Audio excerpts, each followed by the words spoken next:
persona que se haya retrasado tiene que ingresar directamente a través del correo. Si utilizan el correo institucional para ingresar al enlace, no necesitan mi invitación, como ustedes ya lo saben.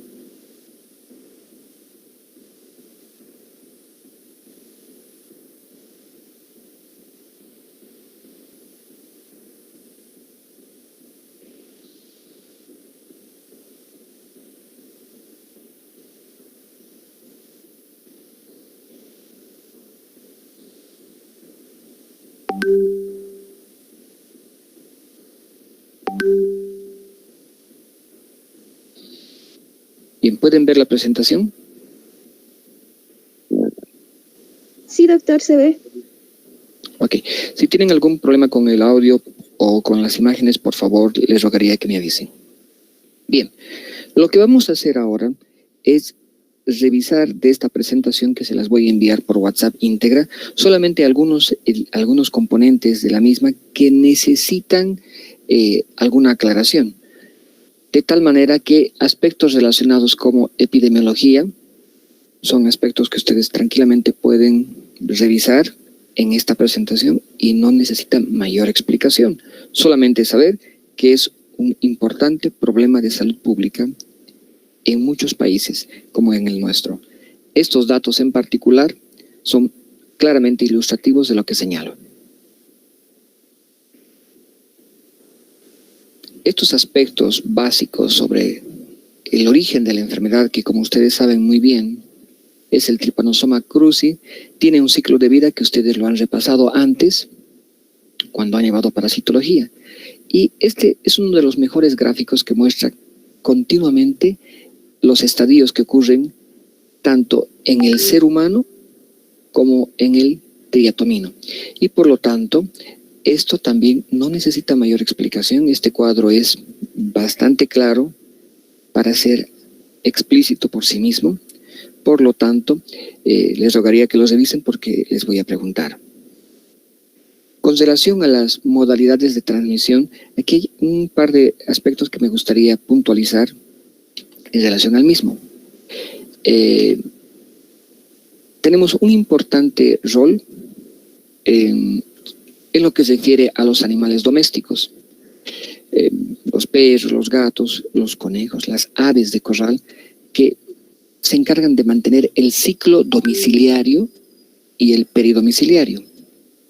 Y también hay otro ciclo, y este otro ciclo es propiciado por los animales silvestres, los roedores, las armadillas, las zarigüeyas, y en este caso estos animales silvestres pues van a mantener los ciclos silvestres.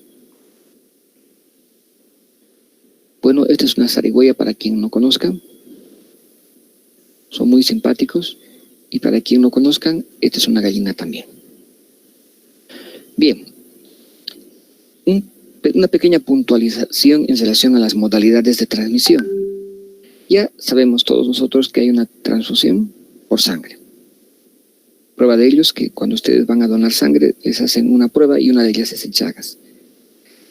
Vamos a repasar un poco ahora sobre la transmisión congénita. También sabemos que pueden ser los accidentes de laboratorio, los trasplantes de órgano, pero aquí también es importante que ustedes sepan que la transmisión también se ha reconocido por alimentos o accidentes de trabajo. Por alimentos, uno de los más importantes fue aquel que se adquirió en el Brasil al consumir jugo de caña. Resulta que las vinchucas se iban a los cañaverales y allá pues vivían y allá se mantenían, allá hacían sus necesidades, allá se escondían. Por lo tanto, cuando agarraban las cañas, que es una de las bebidas que más me gusta cuando se hace como refresco, son trituradas, sacan el jugo, pues sacaban el jugo con las heces de los animales y de este modo se adquiría la enfermedad. La verdad es que desde que me enteré de esta situación, dejé de tomar estos jugos tan agradables que me gustaban tanto. Así que no olviden, por favor, que hay claramente reconocida una modalidad de transmisión por los alimentos. Con relación a los periodos evolutivos, el periodo de incubación dura usualmente entre 4 a 12 días y como la mayor parte de las patologías, este periodo es silencioso. Tenemos una fase aguda, y este concepto de lo que es la fase aguda es importante tener claro. La fase aguda más importante dura de 2 a 4 meses, pero puede extenderse hasta 6 meses. Entonces, si bien la fase aguda es más importante durante los 2 a 4 meses, realmente debe quedar claro con ustedes que esta fase aguda no termina hasta los 6 meses, porque también se han encontrado parásitos hasta este periodo. Entonces, la tercera fase, que sería la fase crónica, sigue 2 modalidades. La crónica asintomática, que puede durar 10 a 20 años sin síntomas, y una crónica sintomática que implica el 30% de los pacientes, con sus formas cardíacas, digestivas, las formas neuronales, las formas mixtas, pueden ser cuadros leves o cuadros muy avanzados. Esto también lo han revisado en diferentes temas, entre ellos cardiología, gastroenterología, así que lo conocen muy bien. Vamos a ver solamente algunos elementos centrales de lo que es el Chagas congénito, que nos interesa mucho como problema en pediatría. Ya saben ustedes que el Chagas congénito es el paso del parásito Trypanosoma cruzi de la madre a su bebé durante el embarazo. Este problema ha dejado de ser importante en los países como el nuestro, como Brasil, como Argentina o como Chile, cuando se empezaron a producir importantes movimientos migratorios a otros países. De este modo, un problema que anteriormente era importante solamente en países endémicos, ahora lo es también en los países no endémicos por los flujos migratorios. Entonces, existen casos importados y de grupos poblacionales importantes hacia Europa, hacia Norteamérica, y les han generado problemas de salud en estos países. Por lo tanto, han tenido que preocuparse de esta enfermedad, evidenciando que el Chagas no se quedaba en Bolivia, sino que se podía transmitir en otros lugares donde no habían bichucas, reconociendo que existía una persistencia a través de generaciones en zonas libres de vectores.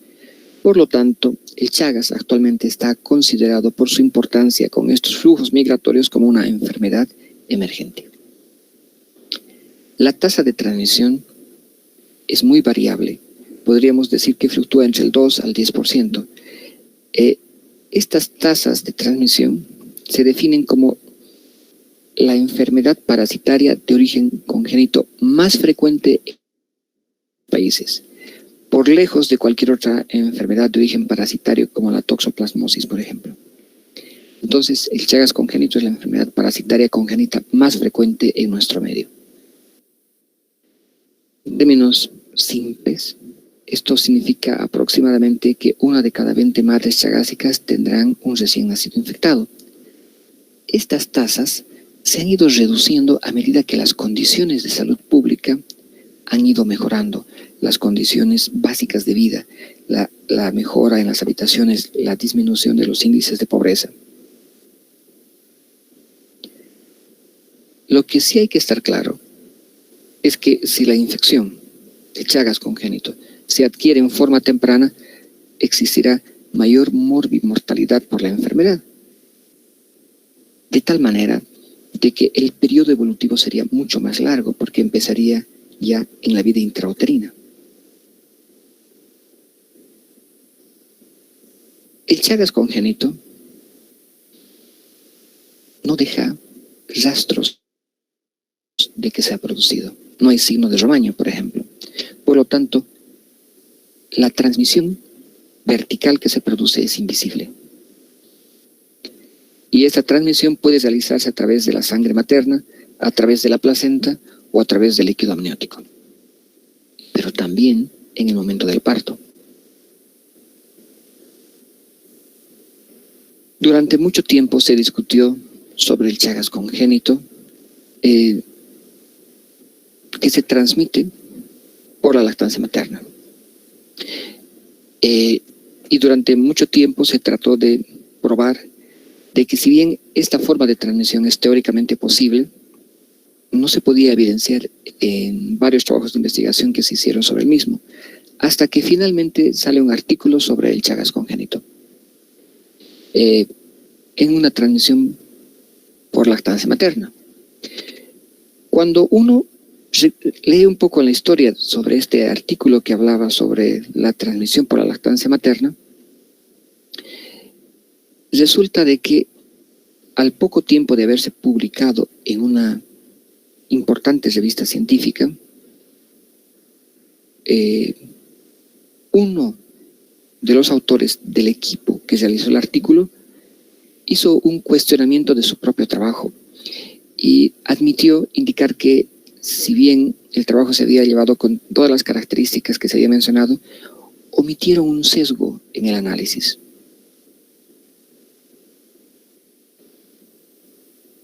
Si ustedes miran esta imagen acá y se ponen a pensar el sesgo en relación a la lactancia materna,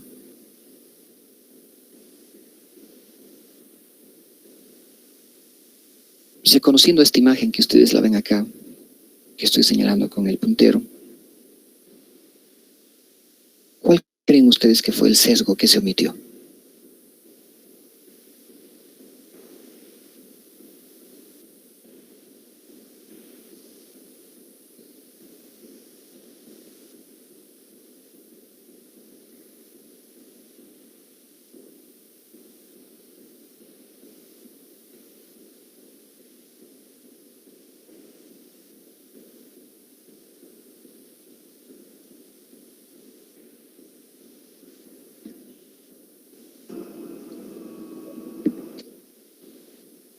Estoy esperando su opinión.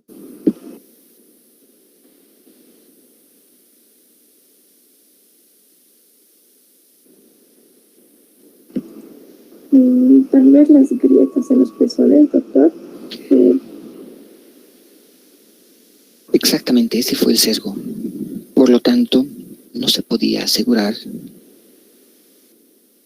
que el mecanismo de transmisión fue la leche materna, porque este pezón también sangraba.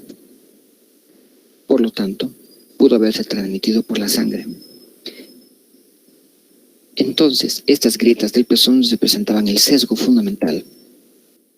Entonces, ¿qué diríamos sobre la lactancia materna? Como conclusión, que al momento que si bien existe el riesgo teórico de transmisión por esta vía, nadie ha podido probarlo. Por lo tanto, si no existen otros factores de riesgo asociados a esta forma de transmisión, como las grietas del pezón, se reconoce que es poco probable, por lo que no se aconseja suspender la lactancia materna.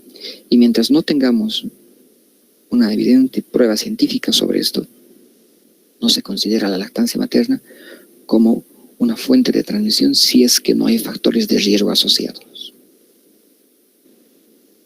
Si ustedes se fijan esta imagen y que solamente viendo la imagen definan ustedes qué es la fase de Chagas congénito, analizando este cuadro, pues solo tendría que fijarme los puntos más importantes. La fase aguda, que hemos dicho que dura de 0 a 6 meses, miren ustedes, se caracteriza por una alta parasitemia.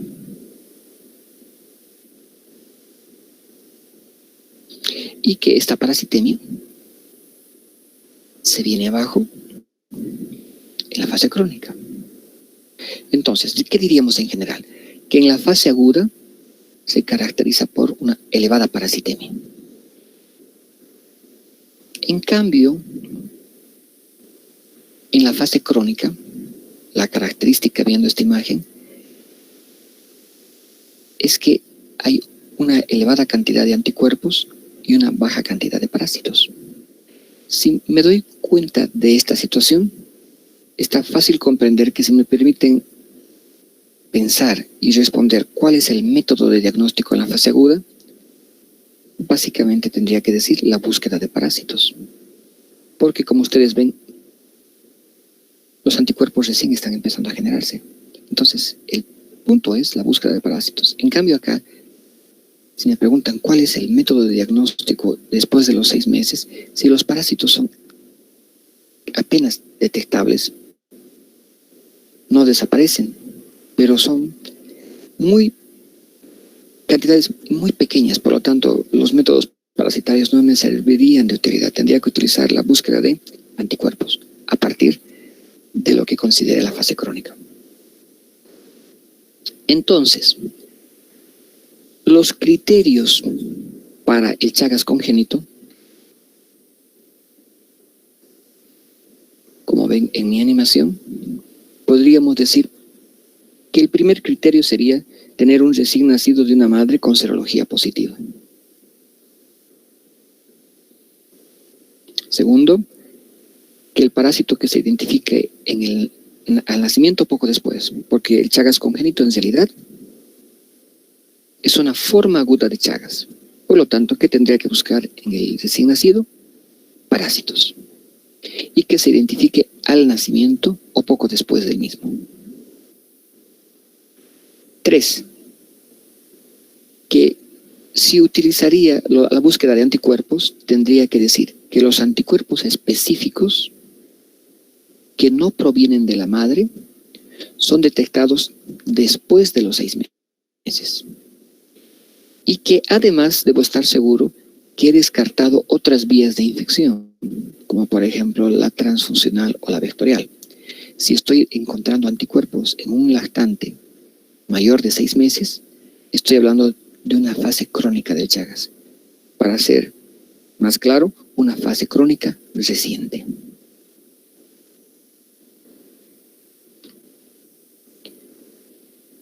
Habíamos dicho que la enfermedad de Chagas es la enfermedad parasitaria congénita de origen más frecuente en nuestro medio. Muy de lejos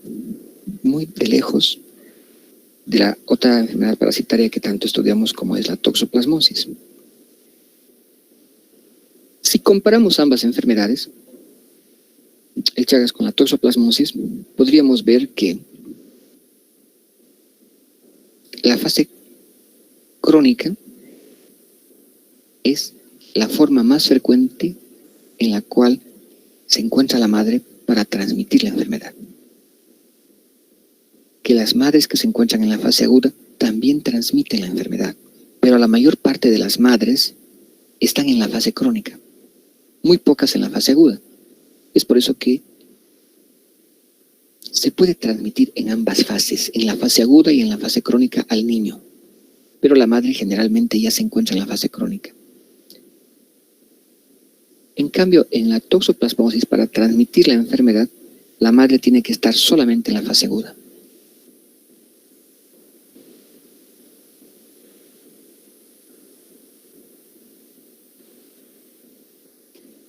Esto nos indica de que existe un riesgo de transmisión vertical de la madre a su niño en cada uno de los embarazos que tenga. Porque la madre va a seguir en la fase crónica. Y si estuvo en la fase aguda, al entrar a la fase crónica, seguirá con un riesgo teórico de transmisión a sus siguientes hijos. Por lo tanto, habría que estudiar a todo eso. En la toxoplasmosis solo es de riesgo cuando ese embarazo coincide en que la madre se encuentre en la fase aguda de la enfermedad. Esto debe quedar claro con lo que estamos aquí analizando.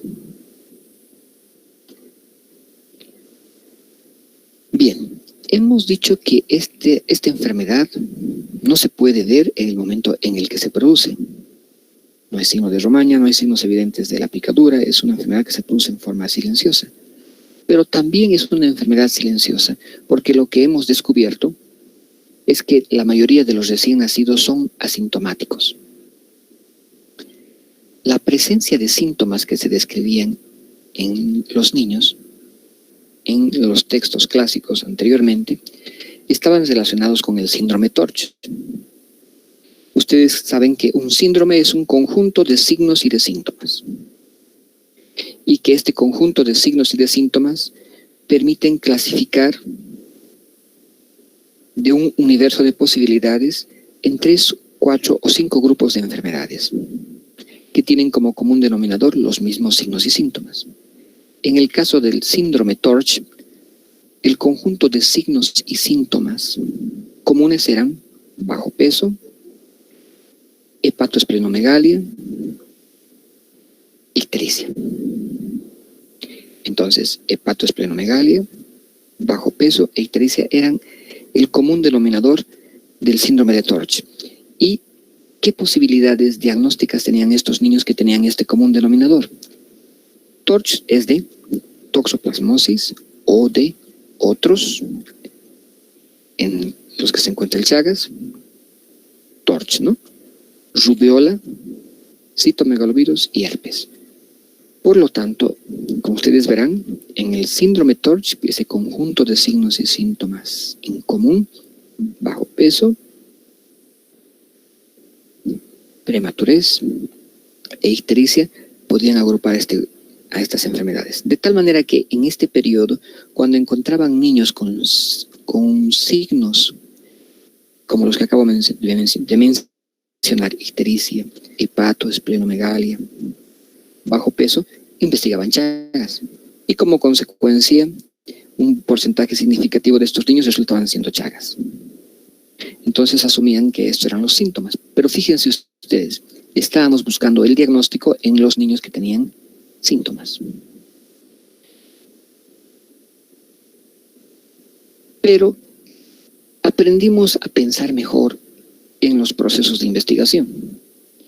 Y actualmente, lo que antes pensábamos que era lo característico del Chagas, que es decir, que los niños tengan parte del síndrome TORCH, se cambió y actualmente se sabe que más de la mitad de los niños son asintomáticos. Punto número 1. Punto número 2, la clínica inespecífica. Pueden tener síndrome TORCH o pueden tener otras manifestaciones clínicas. Es otra cosa que aprendimos. Por lo tanto, también aprendimos que la sintomatología tiene un bajo valor predictivo positivo. ¿Por qué? Porque la clínica es inespecífica y porque la mayor parte de los niños son asintomáticos. Entonces, la forma en la cual estudiábamos antes era buscar los síntomas en los niños y ver estudios de Chaga en estos niños y ver cuántos tenían hepatomegalia, cuántos tenían esplenomegalia, y nuestros gráficos de análisis de esta época eran así. El 25% de los niños tuvieron hepatomegalia, el 15% de los niños tuvieron esplenomegalia, y así describíamos los casos y íbamos pensando que la parte clínica era muy relevante para el diagnóstico, y ahora sabemos que no. ¿Qué hicimos después? Lo que hicimos después es probar si realmente la mayor parte eran sintomáticos. Entonces, ¿qué hicimos?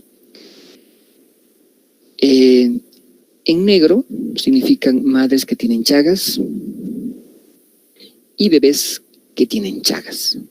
Estudiamos a los bebés de estas madres con Chagas y cuyos bebés tenían Chagas, y estudiamos qué síntomas tenían.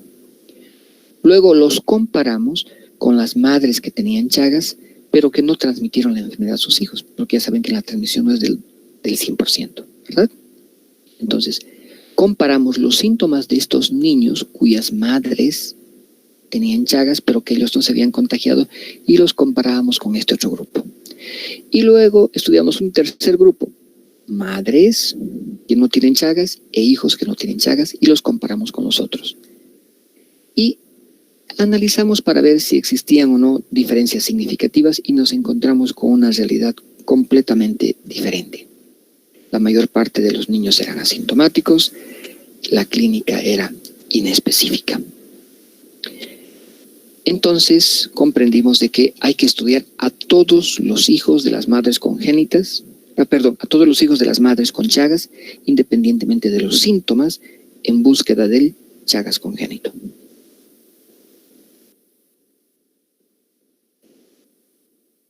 Por lo tanto, estos niños tienen Chagas congénito. Todavía, hepatoesplenomegalia, bajo peso, como estábamos acostumbrados a reconocerlos.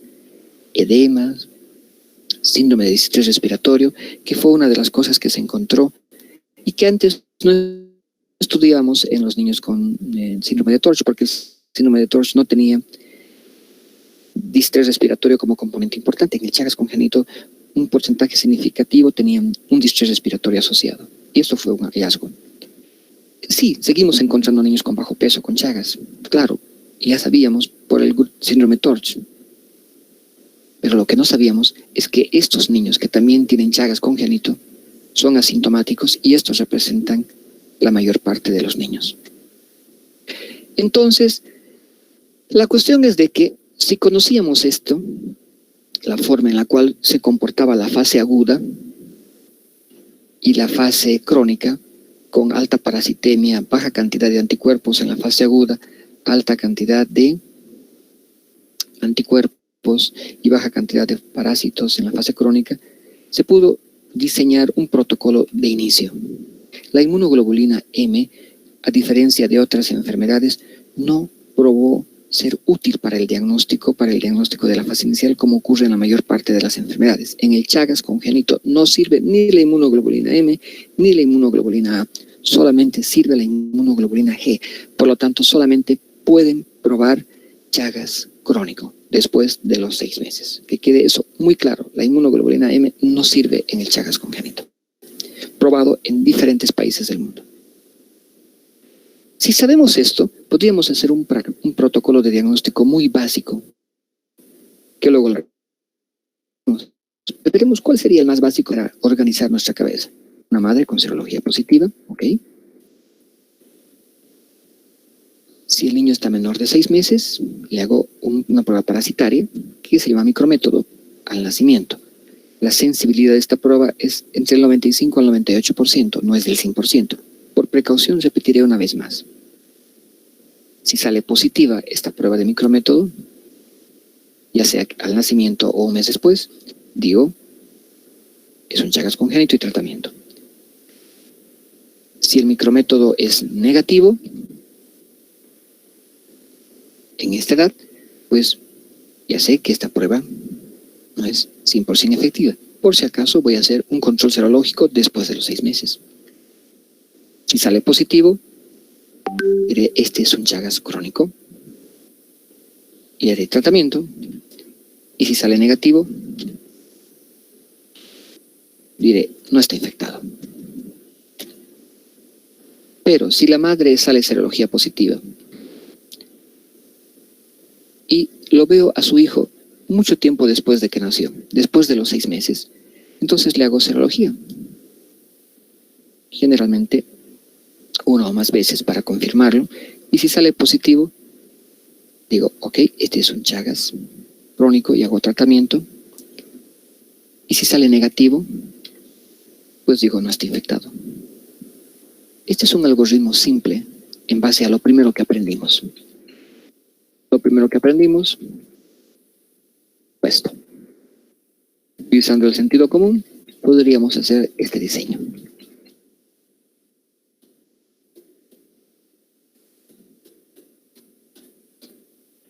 Esta es la técnica del tubo capilar, el método parasitario, que consiste en sacar sangre del cordón umbilical y se centrifuga, exactamente igual que hacían en sus prácticas para determinar los niveles de hemoglobina y de hematocrito. Y aquí se podría llevar estos tubos capilares al microscopio y buscar el parásito en este lugar. Es decir, estos tubos se ponían al microscopio. Sobre esto, no tengo. No, estos tubos capilares se ponen en el microscopio, inclinados en posición horizontal, y con los lentes del microscopio vamos viendo este lugar del micrométodo. Le damos una vuelta al micrométodo, vemos otro campo. Damos la vuelta al capilar y vemos otro campo. Damos la vuelta al capilar y vemos otro campo. ¿Sí? Y luego hacemos lo mismo con el segundo capilar, y lo mismo con el tercer capilar, y lo mismo con el cuarto capilar. Esto tiene que hacerse lo más pronto posible, porque el parásito que está activo entre el plasma y los elementos celulares es activo por poco tiempo. Luego se esconde y finalmente se inmoviliza. Me gustaría decirles que van a ver así el parásito. Pero no van a ver así. Van a ver así. Les voy a mostrar un video de cómo se ve.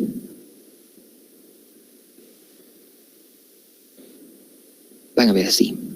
Aquí está la sangre y aquí está el plasma. Y aquí tienen que buscar el parásito. Y están los elementos celulares y aquí está el plasma. Y aquí tienen que buscar el parásito.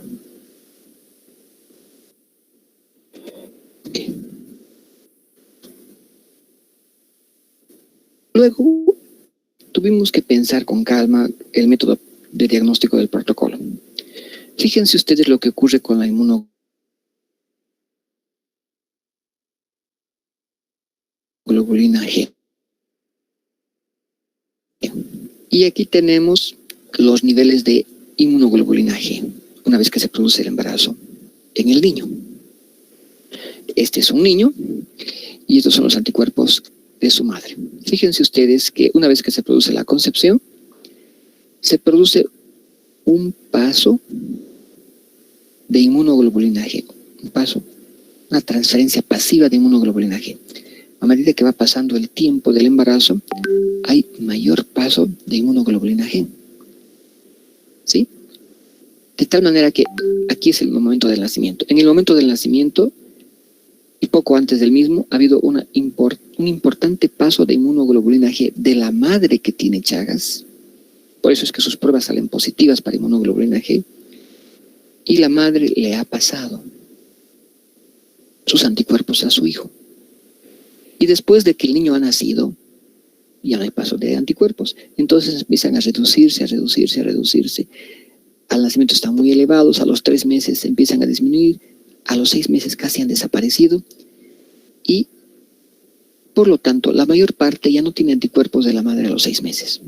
Pero este pequeño porcentaje de niños todavía tiene algún resto de el paso de anticuerpos que se producieron antes del embarazo. Por lo tanto, cuando nos encontraríamos en un niño de 6 meses, podría ocurrir algo como duda. Si me encuentro con inmunoglobulinas G acá, diría, debe ser el paso final, o como es la depuración final de la transferencia pasiva de inmunoglobulina G. Pero también podría ser esto. Si este niño se infectó con Chagas, él también va a empezar a formar su propia inmunoglobulina G y empieza a aumentar desde el nacimiento. A los 3 meses ya ha aumentado más, a los 6 meses está más. No se olviden que aquí en los primeros 3 meses es muy bajo porque hay más parásitos.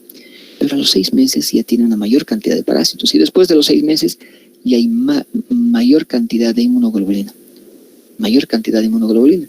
Por lo tanto, aquí a los 6 meses, ¿en qué estoy?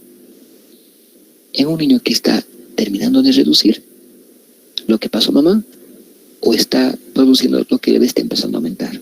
La única forma de saberlo es repetir el estudio 3 o 2 meses después o cada mes para ir cuantificando la titulación y si es que sigue disminuyendo, digo, ok, es un caso negativo, pero si por el contrario va aumentando, digo, es un caso positivo.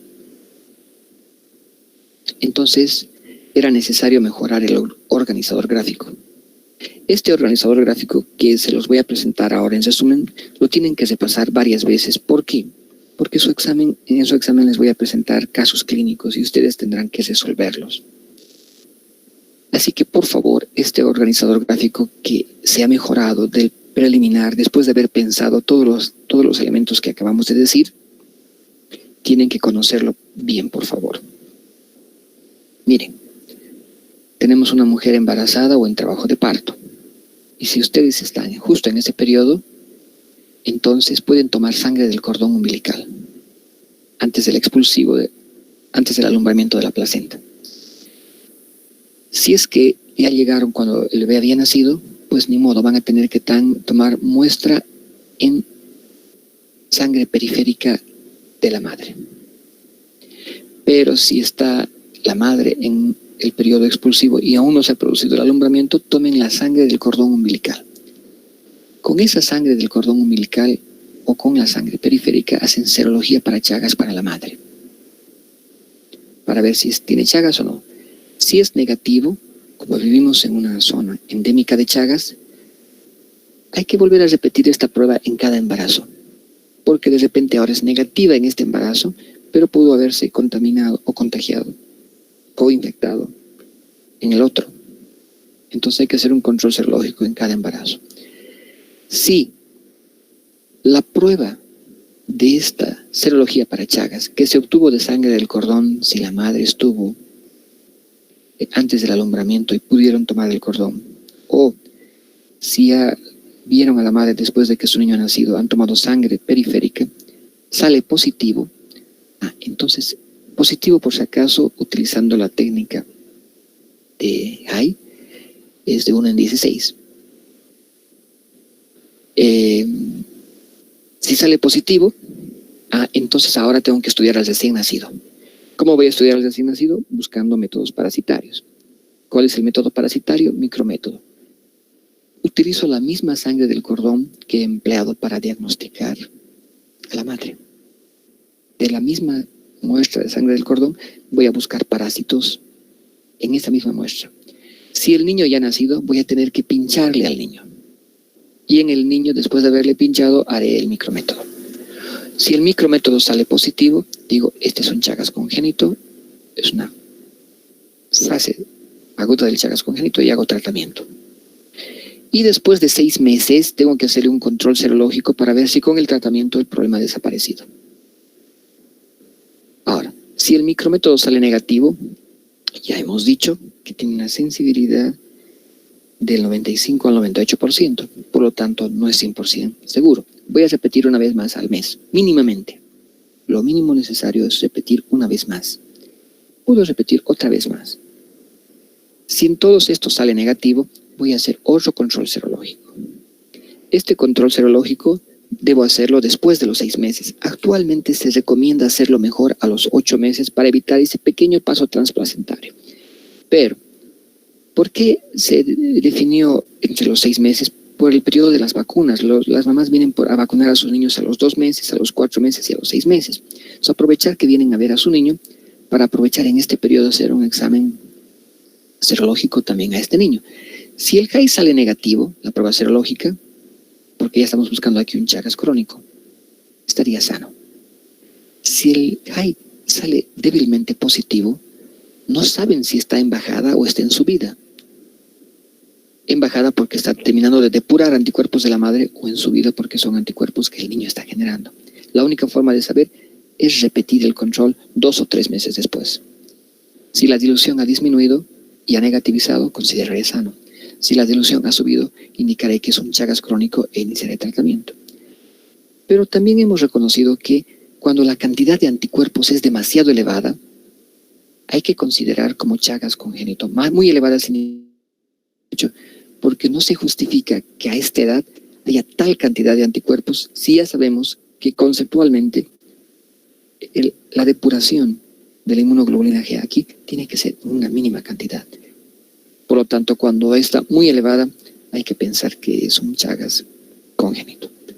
Por favor, este organizador gráfico les voy a recomendar que lo repitan, que lo estudien y que lo analicen, porque en función a esto van a poder responder su examen de pediatría en relación a los casos teóricos. El tratamiento de los niños es obligatorio, no produce ningún efecto adverso y es efectivo y cura al 100%. Se trata con benznidazol. El tratamiento se inicia con una dosis inicial de 7 miligramos por kilogramo día la primera semana y después ya le aumentan a 10 miligramos por kilogramo día. El tratamiento es por 1 mes.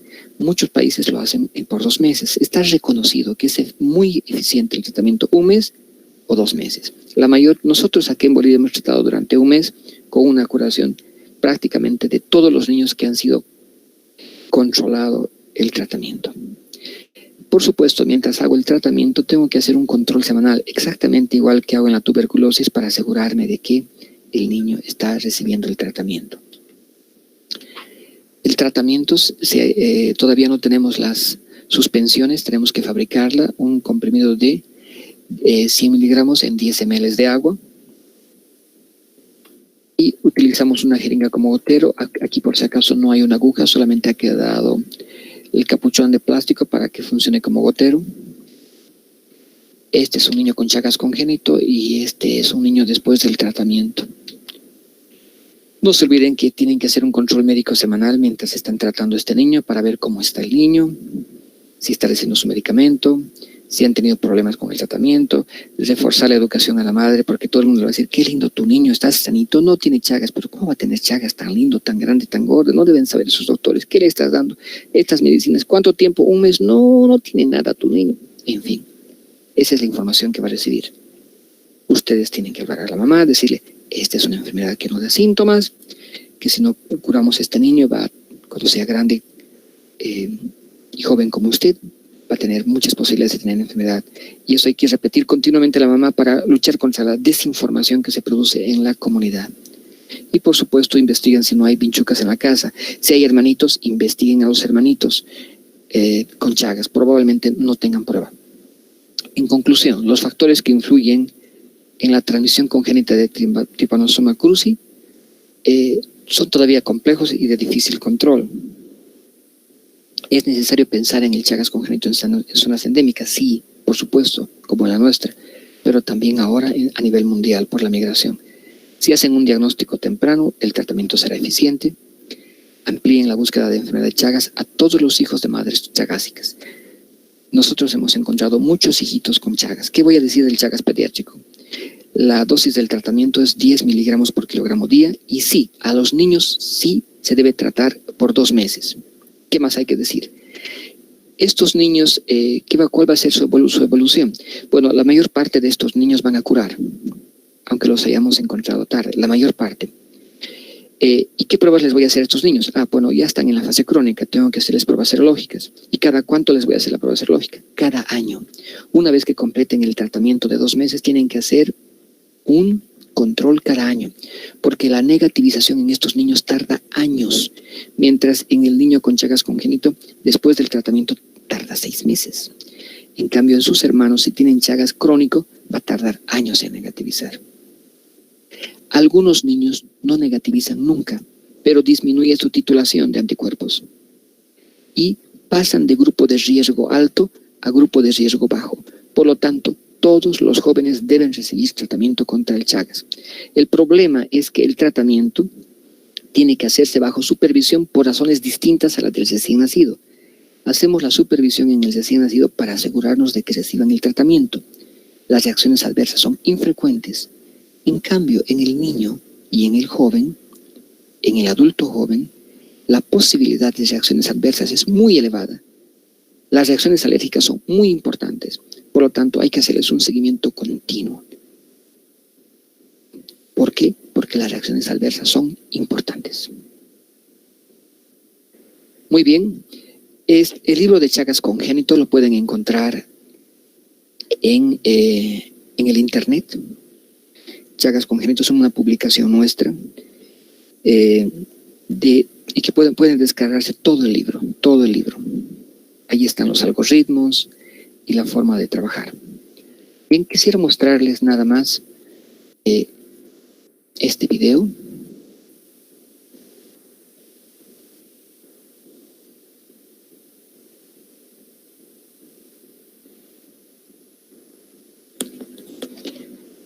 Miren cómo se ven los parásitos cuando son positivos. Bailan como pipocas.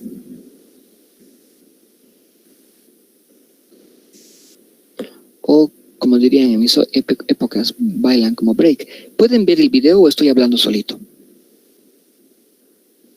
Sí, doctor, lo podemos ver. Ya, vamos a repetir una vez más, ¿ya?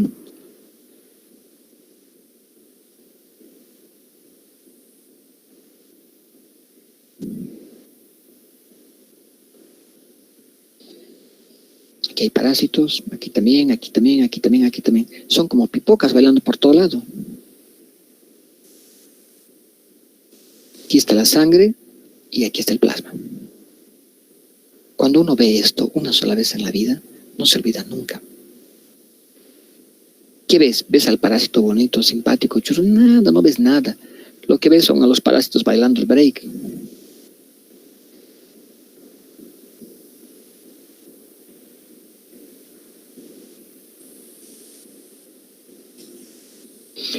A veces ven así, pero también a veces ven así.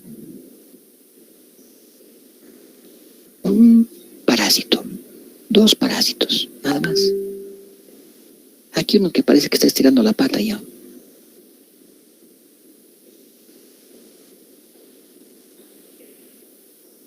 Si les pones música, como ves, baila más.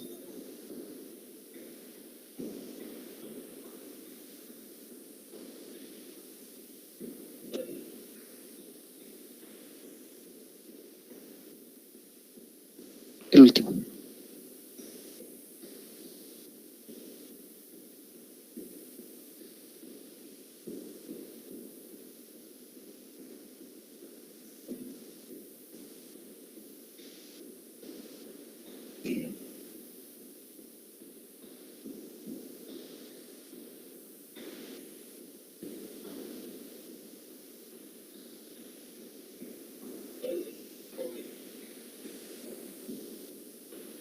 Muy bien.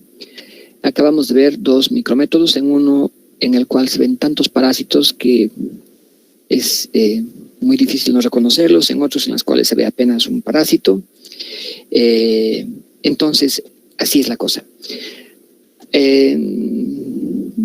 Vamos a ver si es que hay un par de preguntas, muy pocas porque tengo que salir disparado al hospital. Vamos, preguntas, escucho.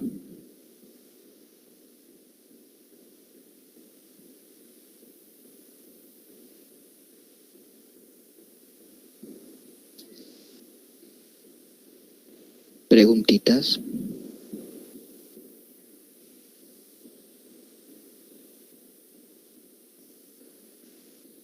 Guauitas pregunten.